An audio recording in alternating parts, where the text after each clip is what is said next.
And now our final session, reading Ramanujan. Taking the stage, our award-winning artist S.G. Vasudev, whose tribute to Ramanujan has paintings based on the late author's poetry and translations, scholar Arshia Sattar, whose works with myths, epics, and the other storytelling traditions of the subcontinent, epics and the other storytelling traditions of the subcontinent, and Vivek Shanbhag, author of the critically acclaimed Gachar Gochar. In conversation with them will be well-known poet and author Jeet Tayal. Ladies and gentlemen, a big round of applause for all four of them. Hello, it's a pleasure and an honor to be here to introduce this session. I'll speak for a few minutes about Ramanujan as a poet in English. There will be a conversation between Vivek Shanbhag and Arshia Sattar, where they will talk about his work in Kannada and his work as a scholar and linguist. And after this, the artist S.G. Vasudev will show us art inspired by the work of Ramanujan, a man who had tremendous visual acuity. The point is, the three practitioners on this stage knew Ramanujan personally, but they knew different facets of a man of tremendous and infinite variety. And what I'm hoping is by the end of the session, a composite portrait will emerge of a man who I think it isn't an overstatement to call a genius.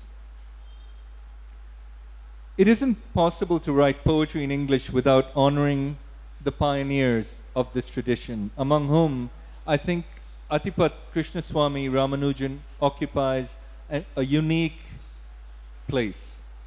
He was a linguist, a translator, a modernist poet in English, an avant-garde poet in Kannada, an essayist, a playwright, a philologist, and a scholar.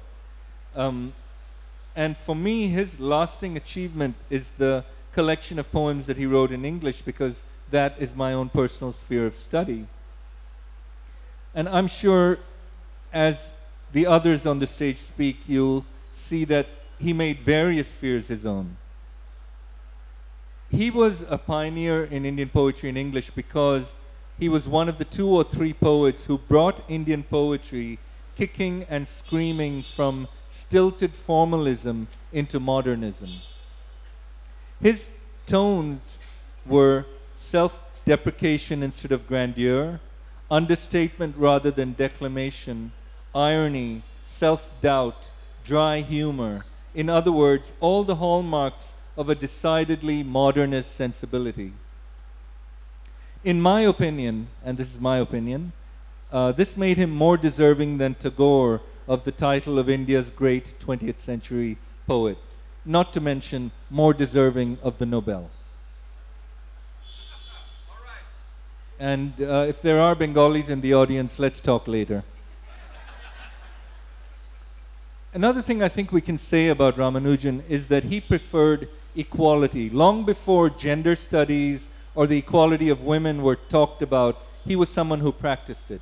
For him, it was men and women. It was Sanskrit and Dravidian languages. It was folk tales and mythology. It was mother tongue and father tongue. It was East and West. As he said of himself, he was the hyphen in Indo-American. I'd like to end my bit with a short poem, 9 lines, 9 very short lines, that gives you a very clear idea of Ramanujan's particular skill in the area of poetry in English.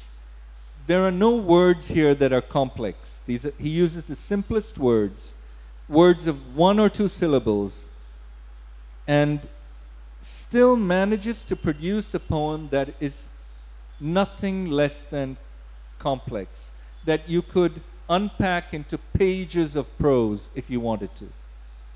Let me read it. It's called Self-Portrait.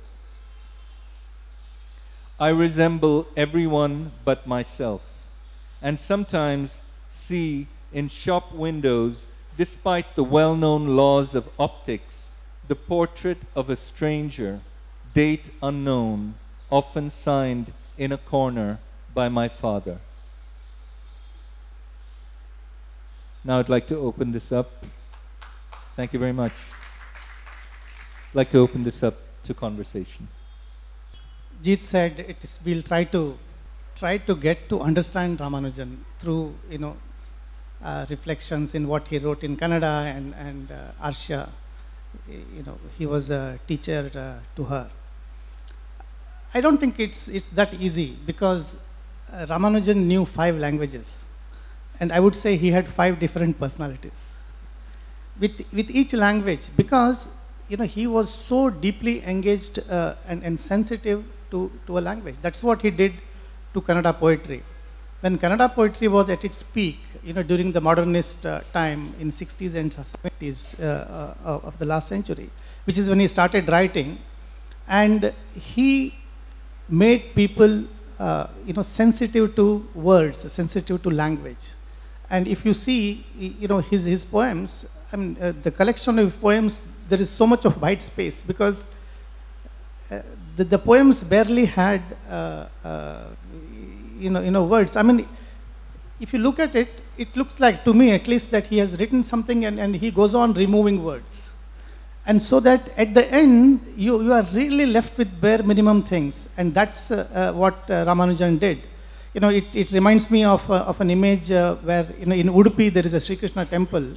Like many other temples, this temple is little unique, because it's, you don't enter from the front, you enter from the back side, because the god is supposed to have, turned to give darshan to an untouchable.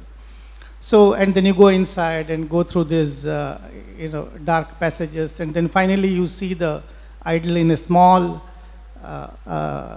oil-lit lamp. Ramanujan's poetry is like this, he takes you around and then centers on one word, and then you suddenly realize the power of the word. Like I always feel that for a writer, words are like people. They behave in a certain way when they are put together, and they behave, when they are taken out and 2 words are together, there is something. When the 3rd word comes in, and Ramanujan is one person who, I believe has really believed in this kind of a thing. He was so, he used to always talk about, words and what they mean, how they sound, what does it, what does it mean when a word is, seen with another word, that kind of a thing. And there was a kind of humor in his writing, which very few people have written about, but there was great humor in Ramanujan. And many may not know that he used to write in a pseudonym called Akrura, and he has written many radio plays and many articles in magazines, and that has all come out in collected works of Ramanujan. And it is very, see, the way he looked at his own experiences can be summarized in a story. I mean, it is one of his stories called Annaya's Anthropology, and in Kannada it is called Annayana Manava Shastra. And briefly, the story is this: the Annaya is a person who goes to the US to do research, and he gets interested about India, and then he takes a course in anthropology. He has already spent 2-3 years and has not gone home, and then he suddenly finds it very interesting, which everything that he had not looked at carefully, suddenly as he goes through an anthropology course, he becomes more sensitive to it, and then starts responding to a lot of his own experiences back home. And then while going through a book, he discovers, he sees a photograph, and he discovers that that photograph is that of his mother, and it's that of a widow, and then he finds out that his father was dead. So it beautifully explains and says how Ramanujan looked at his own experiences, and from a distance, and being part of this, as well as being away from it. So in a way, I think Ramanujan influenced his peers a lot, but there are no followers to Ramanujan, because it is impossible to write like him.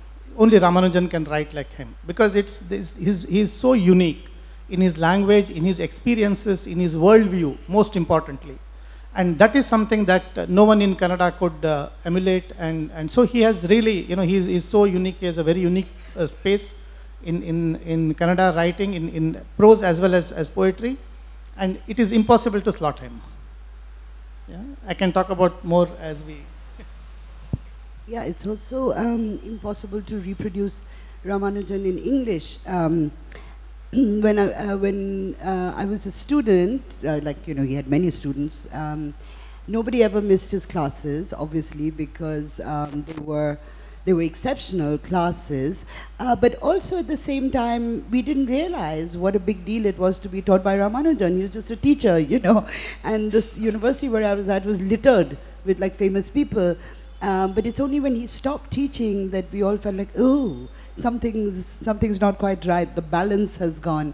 And I remember I had to take, all of us had to do qualifying exams before we were admitted to our PhD candidature. And, we had, whatever, it's an exam. You know what an exam is like. So I was trying to write about Kabir,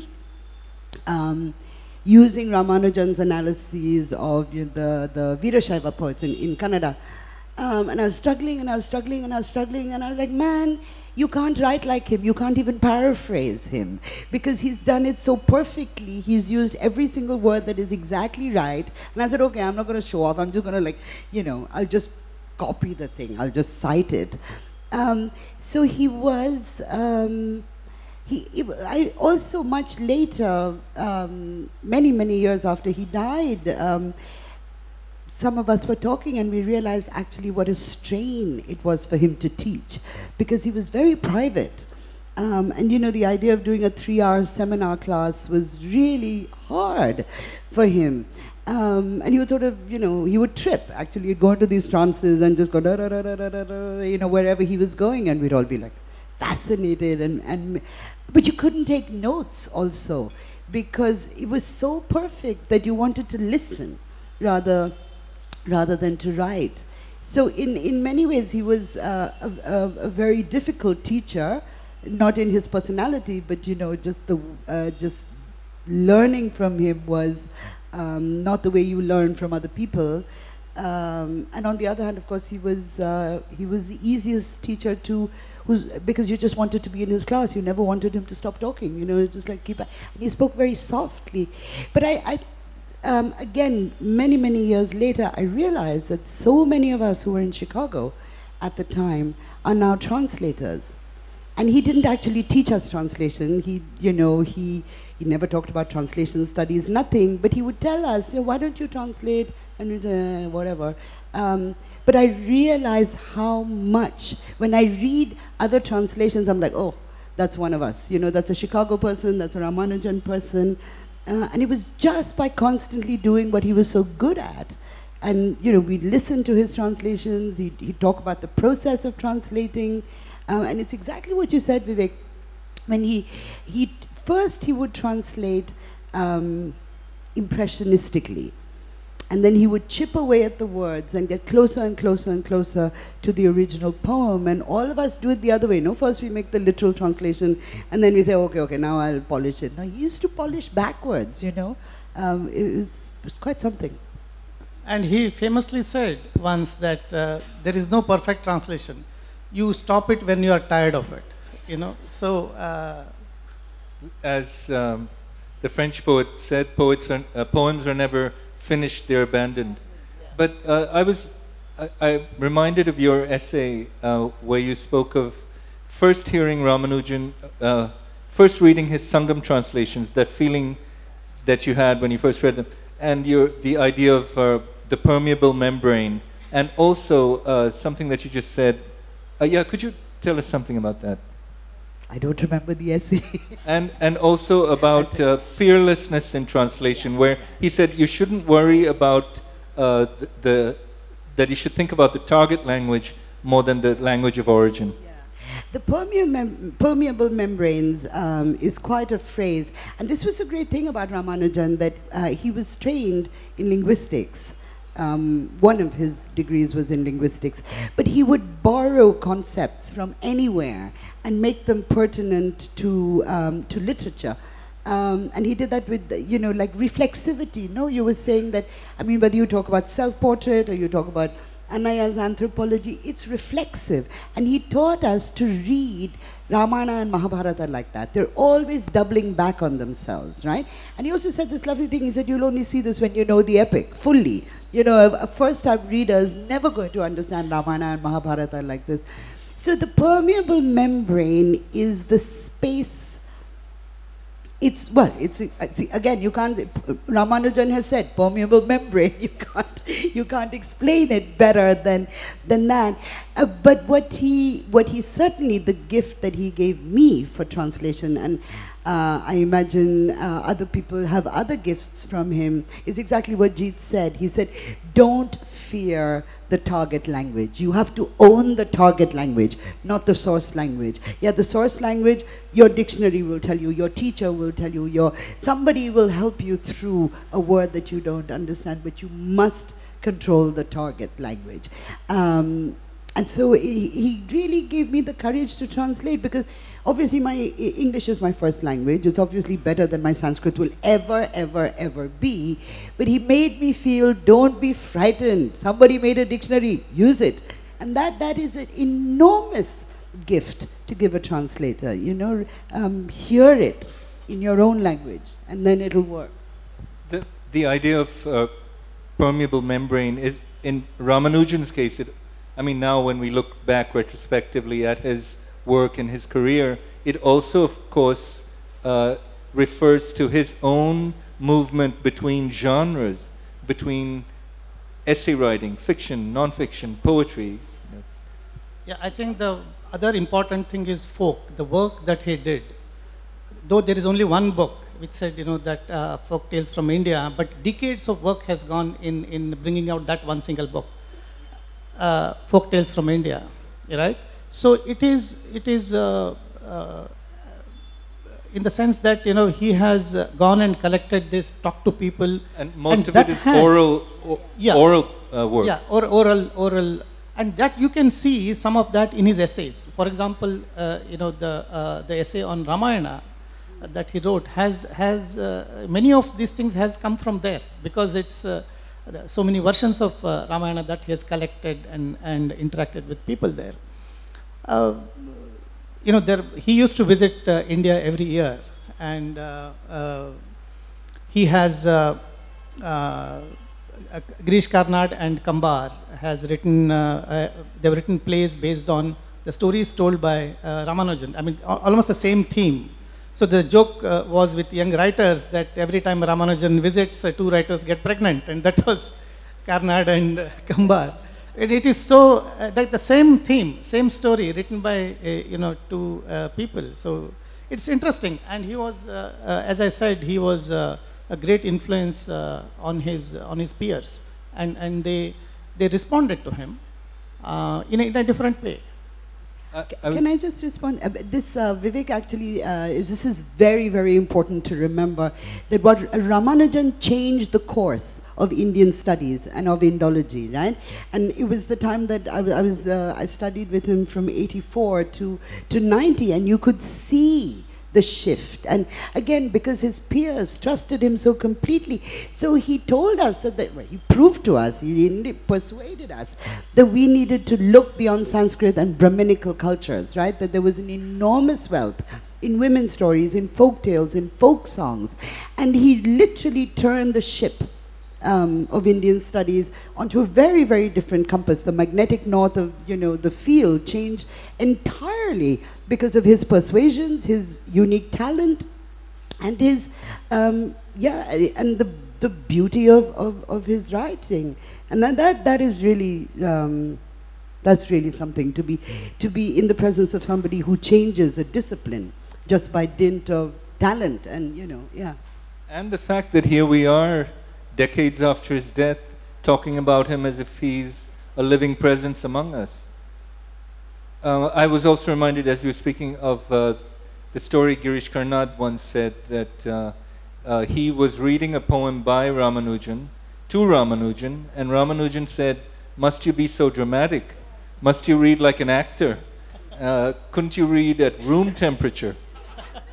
No, that was the other thing. He would always, I mean, it was one of his sort of provocative questions. He would say, tell me a story that you have heard, not a story that you've read.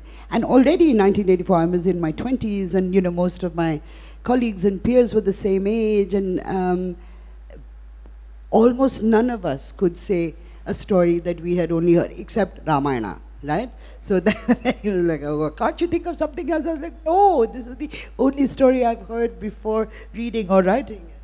And of course, that led to, a version of the Ramayana, which at the moment belongs, you know, in every bookshop in India, I'd say. I think we are hitting the 6:15 mark, so we'll now see Vasudev's interpretation of some of Ramanujan's poems, and after that we'll open it to questions from you.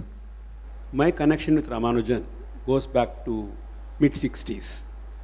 I was a student in the art college in Chennai at that time, and it was Girish Karnad, who was a common friend, introduced me to Ramanujan. And Ramanujan used to come very often to Chennai, and he studied Tamil at that time here, and did translations of some of the Tamil poetry to English, from interior landscape, Sangam poetry, and things like that. And the first collection of his Kannada poems, called Hokkolali Hovilla, that is, No Flower in the Navel. So he asked me whether I could do the cover design for that book. So I did the cover design. Then later on also one more book, and third book, called Kunto Bille, Hopscotch. And he said, will you do the cover design for this book? I did that. Then he said, Vasudev, why don't you use some colors, you know, beautiful colors for the cover? I said, Raman, your poetry doesn't need colors. It's a sheer black and white poetry. The words which he was using were so black and white, there was no necessity for us to use any color around that. So he came to my studio in 1991 in Bangalore. I mean, we used to meet regularly now and then, and he was also almost like an encyclopedia for me. Even spending 1 or 2 hours with him, driving him to Mysore or driving him to Chennai, one could learn so many things from him, you know. It is not just poetry alone. I mean, the folk stories, he would say, and his reaction to many things. And you know, he would never say that he knew things, but he would always ask question, is it so? Is it so, like that? As if, you know, he wanted to know. Anyway, so he came to my studio, and he saw my sketchbook, and for the cover design which I had done. He said, you mean so many drawings you made to come to one simple design? I said, the way you chisel your poems, I had to chisel my drawings. You know, I had to come up to your level. So then he said, Vasudev, it's so interesting. Do you think we can collaborate? If you can do some drawings on some of my poems, and I will read them at your exhibitions. And I knew Ramanujan was a fantastic reader, not only of his poems, even other poems also. In fact, once I had even arranged his reading of his poems at Sakshi Gallery in Bangalore. And it was a magnificent reading, I mean, fantastic reading. And then, so I thought it's a sort of a good collaboration, and I should take it up as a challenge. And I started working. Unfortunately, he died. After he died, almost I gave up the project for 2 years. And then my wife, Amu, said, anyway, you have started the whole thing, why don't you continue? So I did continue. I reacted to some of his original Kannada poems, original English poems, translations from Speaking of Shiva, that is Vachanas, and hymns for the drowning, that is Alvar poems from Tamil to English, interior landscape, things like that. You know, whatever I felt visually that I could do it, but it's not an illustration, but my own reaction to his poetry. And so what I did was I had a show in Bangalore, and I requested some of Ramanujan's and my friends like Girish Karnad, Anantamurthy, and others to read Pratibha Nandakumar and Dr. B.C. Ramachandra Sharma to read some of the poems. And it was a, you know, gate crash. gallery was full. 3 times they had to read the poems. And then the exhibition took place in Chennai, where the Madras Players Theatre Group enacted and read the poems. Then it went to Delhi, and in India International Center in Delhi, they organized a very good reading of Ramanujan's poetry. At the same time, 12 different language poets read their tribute to Ramanujan in their own language poetry. Then it went to Nehru's place in London, and then it went to Chicago, where Ramanujan lived and died. So it so happened last year, some gallery lady in Bangalore came home and saw some of these drawings which had come back. And she said, "My God, these are wonderful drawings, why don't you show them?" I said, "It's already been shown 20 years ago." She said, "No, it's very significant. Ramanujan is very significant today, also we should show." So I had a showing in Bangalore, then I had a showing in Chennai. Now, what I have done here is, I have done nearly about 35 drawings on various poems of his. But I've chosen about 12 of them and to make a presentation today. And those 12 poems are, some of them are from English poems, some of them are Kannada to English, and some of them are Tamil to English, and 2-3 vachanas, that is speaking of Shiva.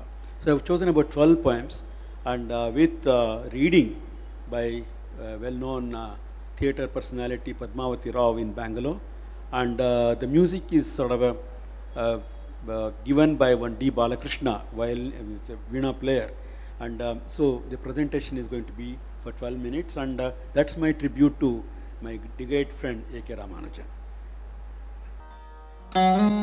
The Striders, a collection of poems in English by A.K. Ramanujan. Self-portrait. I resemble everyone but myself, and sometimes see in shop windows, despite the well-known laws of optics, often signed in a corner by my father.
Excerpts from a father's wisdom. Suicide. A man committed suicide with all his clothes on in a city pond. Few people stripped for death.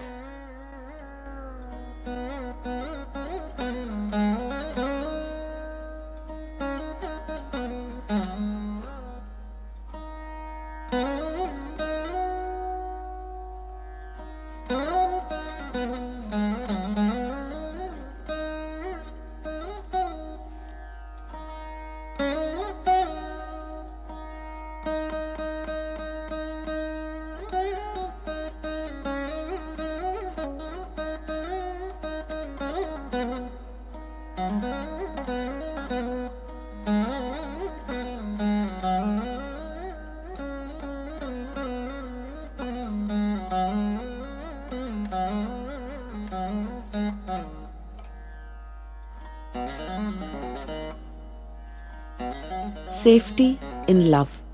If you wish to be safe in love, court a mermaid. She's single-thighed.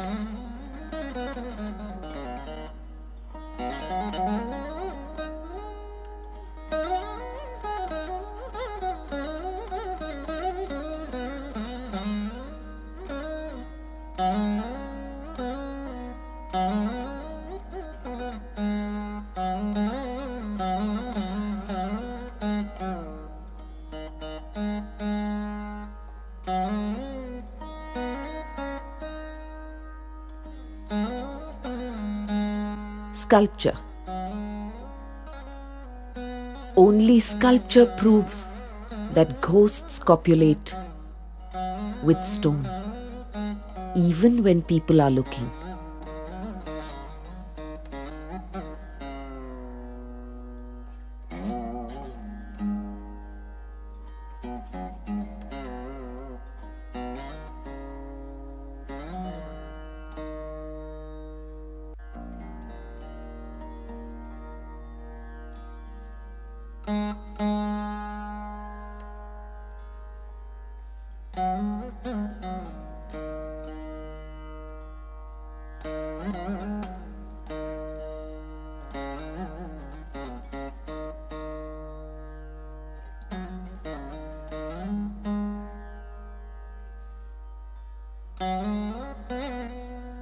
Kunto Bille, a collection of poems in Kannada by A.K. Ramanujan, translated into English by Dr. B.C. Ramachandra Sharma. Dregs. The day I reached America, they put me in an old hotel, 52nd Street, room 41. As soon as I went in, I shut the door and went into the bathroom. When I turned the tap on, water rushed out, rolling, making noise. Reddish water with dregs and rust from ancient pipes. I waited a long while for water to clear. I am waiting still.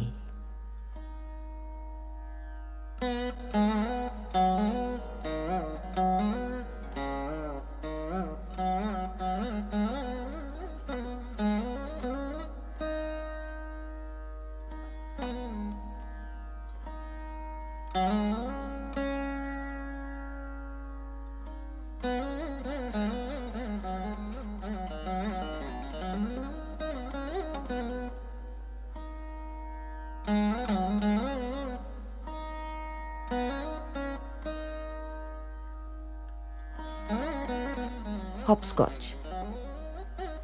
This is no game of chess, but hopscotch in the narrow lane behind the house. The whole body of 2 legs throws a flat piece of stone from house to house and limps after it, chasing. Reaching the other shore, it rests for a moment on both feet and turns suddenly to return to the base on 1 foot. A kind of growing up and homecoming for girls.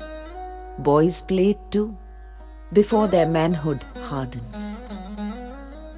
Surprised to find the same alley game in Africa and Germany, I know that hopscotch is the game for all bodies, black and white and yellow, unless a bomb or polio has maimed them for life.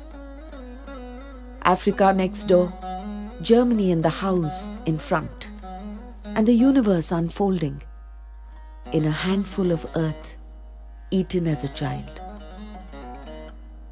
I stand confused.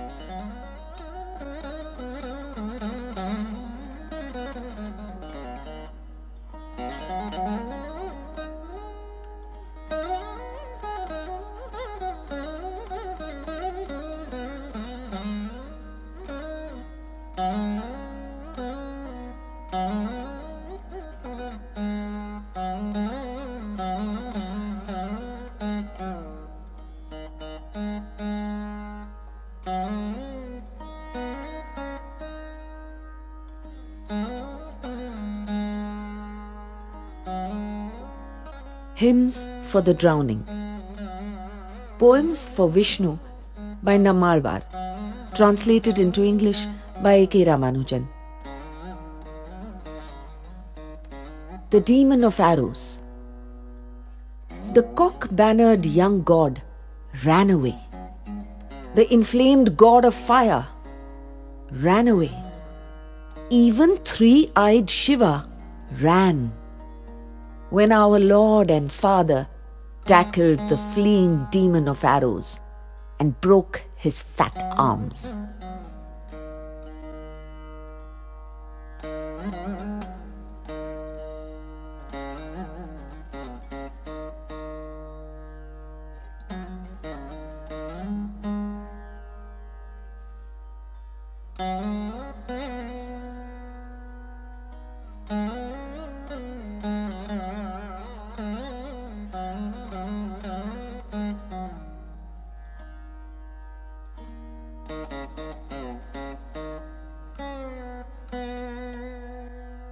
Creation.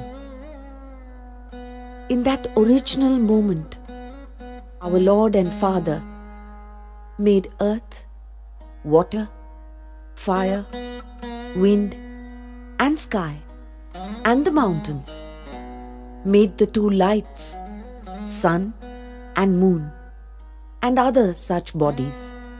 Then the rain, and all that lives by rain, and the gods of rain. In that moment, he made the worlds for the first time.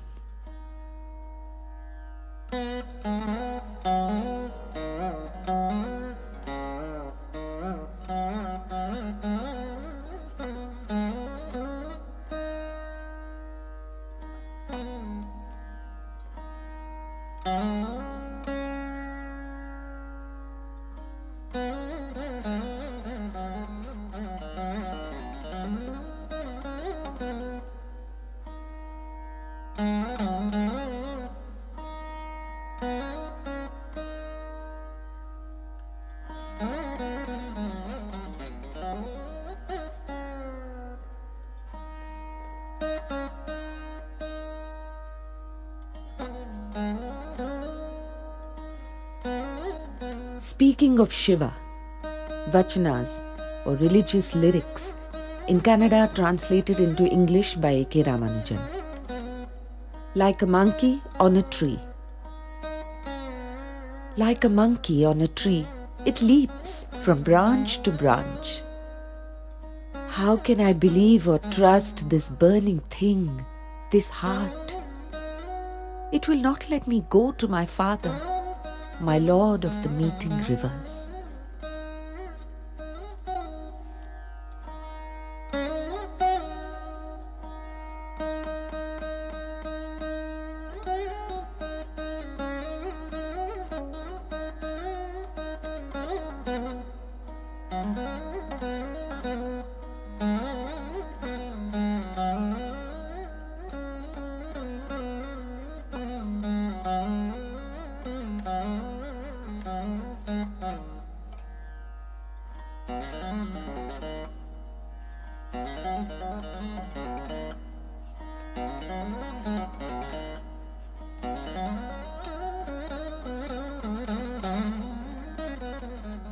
If they see breasts.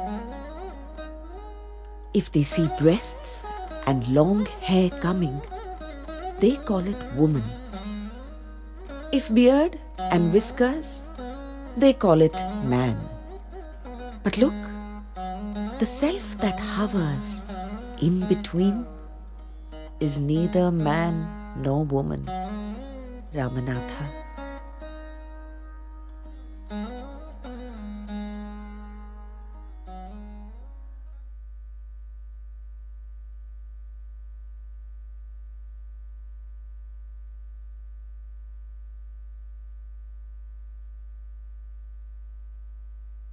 You know, this, what you said, which has really stayed with me about Ramanujan influencing his peers. There was a time, Ramanujan taught at the University of Chicago for the better part of 35 years. But there was one point, for whatever complicated reasons, he was unhappy, and the Berkeley, University of California at Berkeley, was wooing him, and so he was thinking about going. And so then the University of Chicago decided that the only way they could keep him was by offering him more money. Or the South Asia department, that they would recommend to the university that they pay him more so he wouldn't go to Berkeley.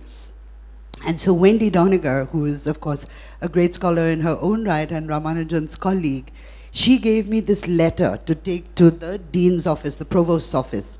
And the letter was open. So, of course, I read it. And it was this recommendation letter for Ramanujan, why he should not be allowed to leave the University of Chicago. And she said this beautiful thing. She said, Ramanujan is the jewel in the crown of South Asian studies at Chicago. We cannot let him go. And I've never, never forgotten that, how much his peers like adored him, you know. I've read your book, Gachar Gachar, so I just wanted to know, are there any influences of Ramanujan in that book at all? Not really in this book, but Ramanujan, as I said, it inspired all of us to be more sensitive to the language. Like it's not a new thing. All of us say writers must be sensitive to the language. But as I said, some time back, how Ramanujan would look at the language and the words.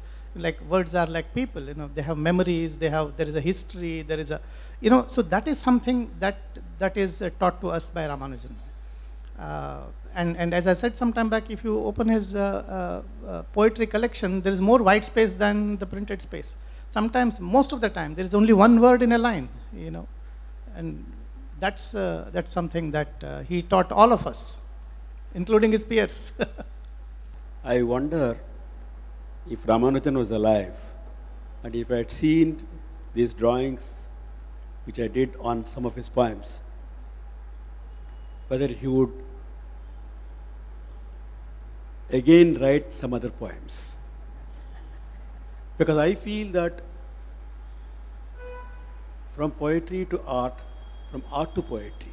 In fact, what I have done is, in the last 2-3 exhibitions, I requested some young poets to come and see some of these drawings and write poems. And they have read on the last day. It's very, very interesting, because the way they see the things are in a very different way. And I'm sure even Ramanujan would have done it, I think. Yeah. Good evening.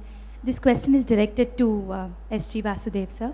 Absolutely stunning artwork, I must say. I was just wondering, is your artwork, like Ramanujan was an incredible folklorist in addition to being a wonderful poet, is your artwork, or do you see yourself also incorporating folk art or techniques of folk art in your artwork, in your projects to come? Or is there such an inspiration already there in your artwork?